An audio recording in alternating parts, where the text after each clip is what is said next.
Cuomo had a couple of suggestions for the Democratic Party. The first one that we're going to dive into is a complete lie. And I'm going to break that down for you because Chris Cuomo was out here spreading all types of lies with the first one. So let's go ahead and bring him in because he thinks he has the answer of what the Democratic Party should do. Listen to the first suggestion. This is hilarious. And I've looked at this through the lens of advertising, and politics and advertising have a lot to do with each other, especially these days. Always have, but certainly these days, even more with social media kind of being a real proxy for a lens on society. Because social media is not really a great echo of mainstream America, but it is what we're focused on. So for better or worse, everything's about the young, the new. Okay, they vote and they voting increasing numbers, which is great. Participation is great any way you look at it. And I was a little surprised, even though I should have seen it coming, that participation would be down in this election. And not just because it was all so depressing. Every election is depressing. But it was that we didn't have a lot of the same mechanisms in place that we did during the pandemic, for better or worse. And you wound up having less turnout as a result because it wasn't as easy as it was during the pandemic to vote. And I do believe that there's something insidious and sinister behind people wanting less ease in voting. Okay. Pause. First lie. There were mail-in ballots for this election, and there were mail-in ballots during the pandemic.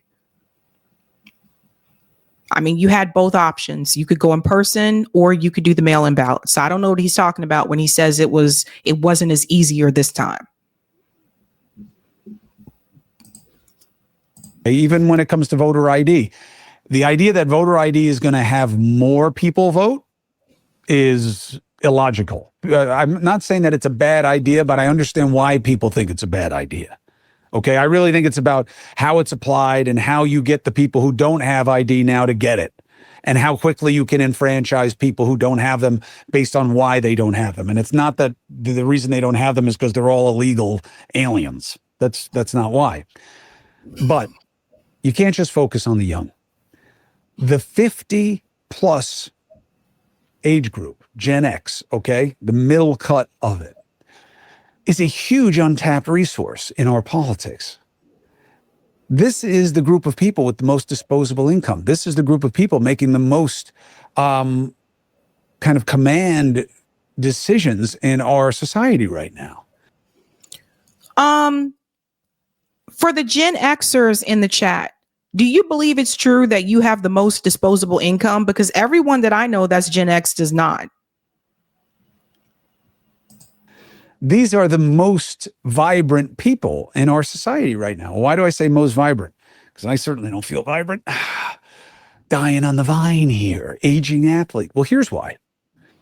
I have disposable income. I have savings. I am in a group of people who believe that they're going to have more money in their pocket going forward than they've had in the past. I am someone who buys things. I am someone with kids that I have to make decisions for. I am someone who is a homeowner. I am someone who's a business owner. I am someone with employees. I am a decision maker. So the first problem is that Chris Cuomo thinks that all Gen Xers are like him. In other words, Chris don't know no broke people. Okay. Chris don't know people that are lower income, people that are poor. So Chris thinks everybody that's Gen X, that's it, the people who he hangs around, he looking around and realize, oh, okay, yeah, we got it like that. He's like, I have this, I have that, I have this. You also worked at CNN and you were paid a lot of money. So a lot of people are not in your situation.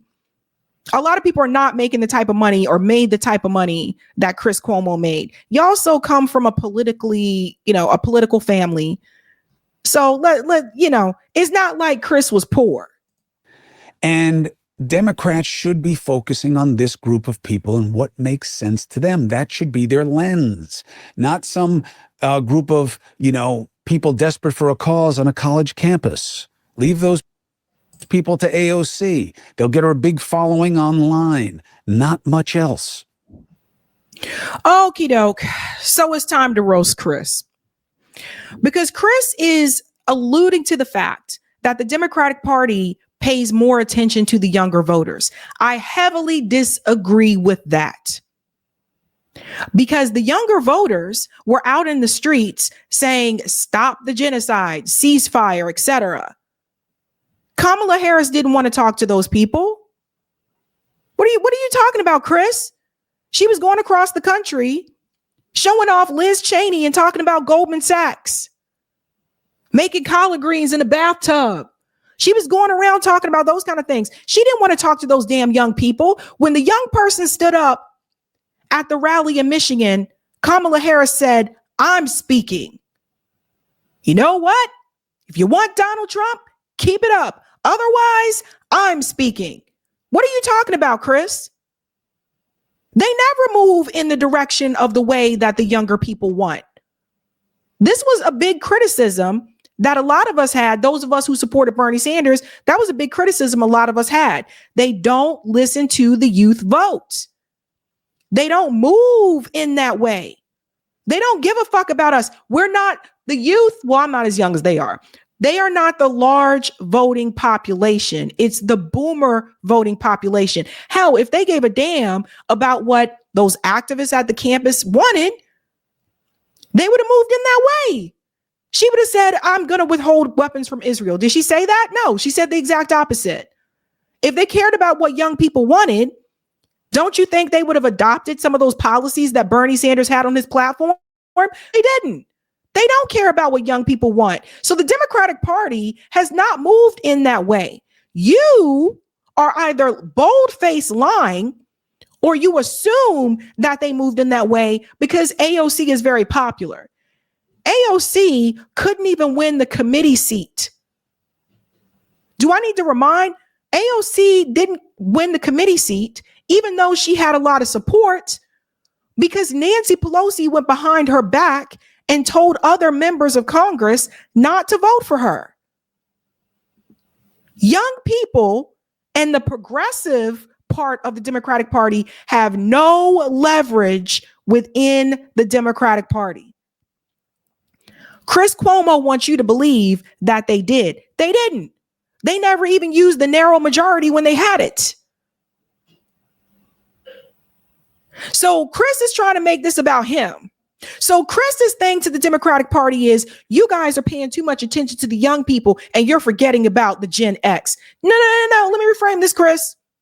They ain't paying attention to nobody but those over the age of 65, those who have disposable income, and they are forgetting the people who are young. They're not giving a damn about people who are poor. They're not caring about those groups. This is insane. This is absolutely insane. His advice to the Democratic Party is, don't pay attention to the young people. Okay, not much else. The Democratic Party has been focused too much on pleasing people who matter too little in this society. Did you guys hear that? So according to Chris, he said, you matter too little. The fuck is this? Is this survival of the fittest? You're paying too much attention to the people who matter too little. What? This is Chris Cuomo showing his class. I own a house. I do this. I have that. I have that. You should be paying attention to me, not people who don't have these things. Damn. Didn't I tell you guys to watch out for the people that came from corporate media or got fired from corporate media and said, I'm going on to YouTube and now I'm independent? Didn't I tell you watch out for these people? Because I told you they would still have those same talking points, even though they're supposedly independent. What'd I tell you? They are here to maintain the status quo. Chris Cuomo doesn't want the Democratic Party to pay attention to the young people, to the activists, because that's too far left. Chris Cuomo was there to make you believe that he is independent and independent thinking, but in reality, he is still trying to maintain the status quo, and he's trying to keep you there with him.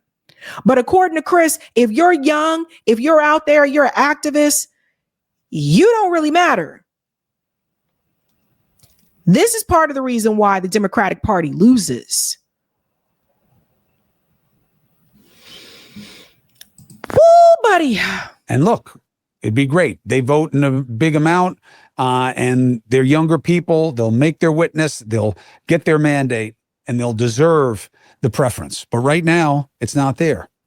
And right now, it's not there.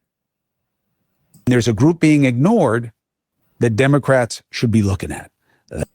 That's the WHO. Now, within the WHO, it's not just age. It's about socioeconomic type. Oh my God. Like, guys, I had to watch this twice, but this is very, very painful for me. You have to understand that. This dude who got mad because someone called him Fredo, threw a fit on camera and threatened to throw the dude down the stairs. He feels like he's not getting enough attention. They're not paying attention to those people. What the hell are you talking about? Kamala Harris and Joe Biden couldn't have ran further to the right. With Liz Cheney, with Goldman Sachs, getting endorsement from Dick Cheney. What the hell is he talking about?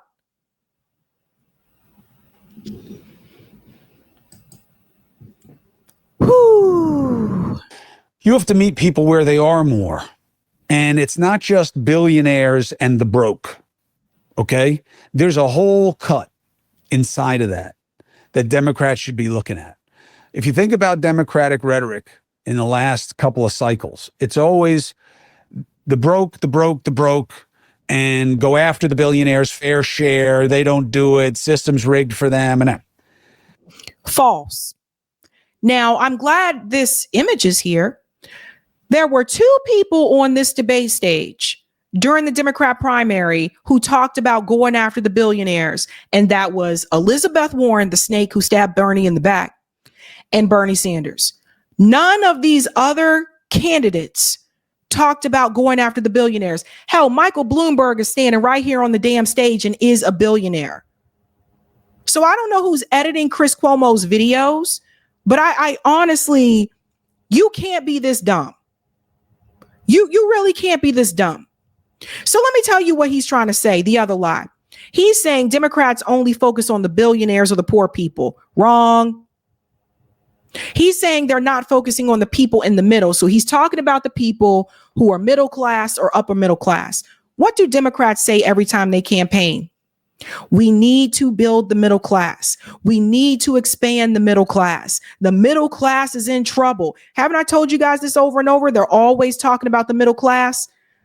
They don't mention poor people. They're not talking about poor people. They don't go into poor neighborhoods. They're always talking about building the middle class. They get their money from the billionaires. So what the hell is Chris talking about? Two people on that stage mentioned that, and that was Elizabeth Warren and Bernie Sanders. What he's really trying to tell you is that that style of politics, fighting for the poor, the working class, fighting against the billionaires, is a problem for the Democratic Party. So what he's really saying is that people like Bernie Sanders and sometimes Elizabeth Warren, when she not being a snake, he's basically trying to say they're a problem for the Democratic Party. For him to stand there, sit there, and make it seem like the Democratic Party is all on board with getting rid of billionaires and talking about the poor, that is an outright lie. I can't believe this guy. I really can't. I really can't believe this mess, man.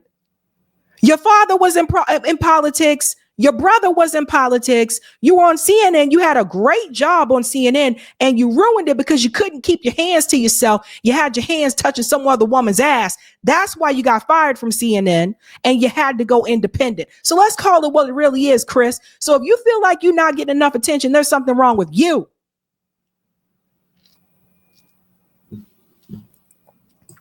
We'll go on a little bit more here, then I'll go to the next part.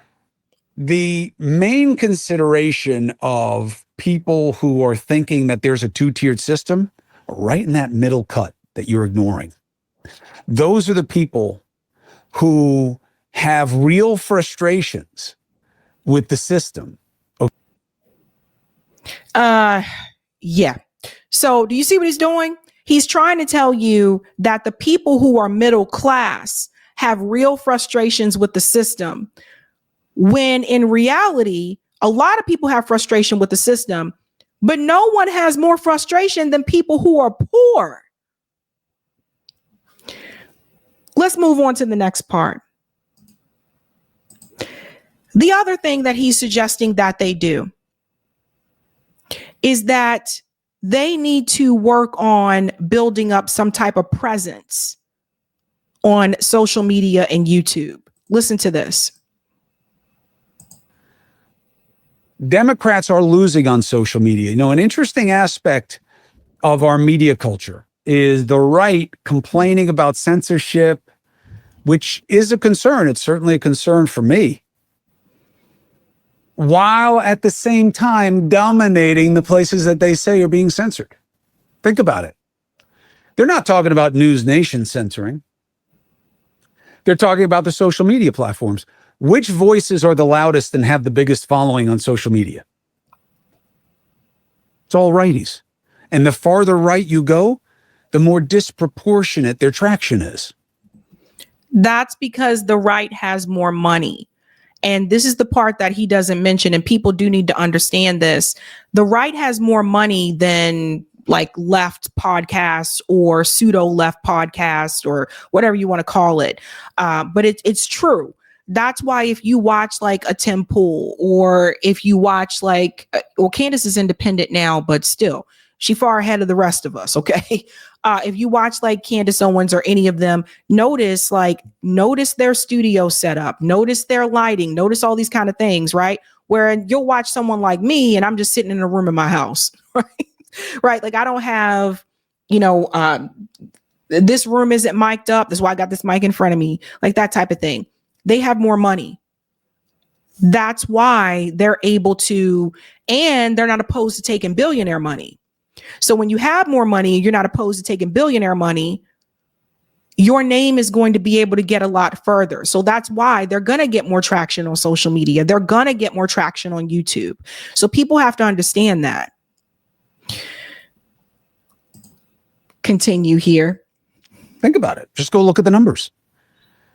These guys who, Benny Johnson or Tim Pool, you don't really know who these guys are. I mean, if you're active in the digital space, you may, but they have huge footprints on here. You've never heard of them in any major outlet. They've never written anything significant. They've never held any positions that are significant. But is there censorship? Yeah. But are people on the right victims? No, they're opportunists and they're doing well on social media. And it's an interesting juxtaposition where they cry about the mainstream media all the time. It's just, all it is a value proposition for them. It's a sell, it's a pitch to give them more attention. And they dominate social media in part because of their victim status. They dominate because they have the money. When you have the money he don't know what he's talking about. This guy does not know what he's talking about. When you have more money, you're going to get more traction that way. Like there's people, because they have people have to understand, they have influencers, but then there is also marketing companies that help them, etc. Again, they have more money. Jesus Christ. Very interesting. And Democrats have to get with that and start populating social media with their own people and messaging with their own people. I mean, look, Brian Tyler Cohen, who I love having on, okay? He's got a big following in digital media. He's also a paid influencer. So see, these are the things that Chris is leaving out. Honey, you're not even on CNN anymore. You can't even get your facts straight. One of the things that I showed you guys a couple of weeks ago was that article that was released by Current Affairs. These people that were paid influencers that didn't announce that, oh yeah, I'm a paid influencer for this campaign or for the Democratic Party. And Brian Tyler Cohen was on that website. with those paid influencers. So when the Democratic Party, for example, they have marketing firms and they have consulting groups, right? So there's these marketing like firms, these companies, and they hire influencers, right, to get their message across about the Democratic Party. So Brian Tyler Cohen is one of those people. So people have to understand that. Right. So he's like, well, that Democrats don't really have anybody big on YouTube. But then he pivots to Brian Tyler Cohen, who is big on YouTube. Brian Tyler Cohen has a big following. David Pakman has a big following. I don't really listen to them, but they have a big following. And David Pakman has been around for years. I remember when he was a progressive. Okay. I remember when he was a progressive and he was like pro like Bernie. And then he changed. I guess he saw there was more money in the other direction, honey. More money to just go along with establishment Democrats. But these two, they have a big following. Jesse Dollemore has a big following. These people do exist. Big, especially for a lefty who has never worked in politics or government. And that should tell you something, Chris. If he got that big following that way and he's able to interview Nancy Pelosi and Kamala Harris and stuff like that, and he never had any position in politics, that right there should tell you something, Chris. Oh my God. Oh my God. Oh boy. None. No pedigree. He's just a regular guy, smart guy, comes from like entertainment world and stuff. He's a regular guy, but he comes from the entertainment world.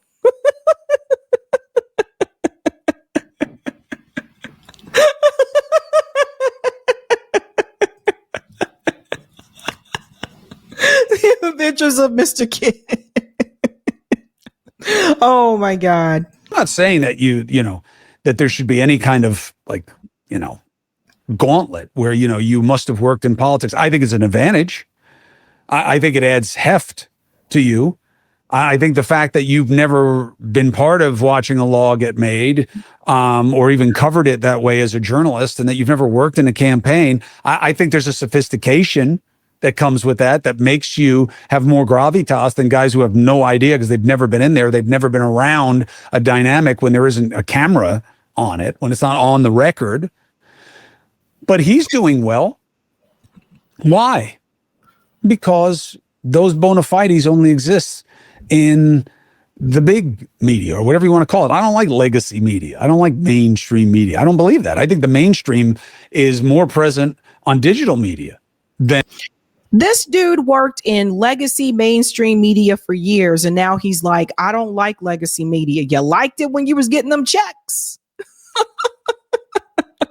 Okay, wait till he gets to this part here about what they need to do with the media, though. And it is on all of the well-known outlets.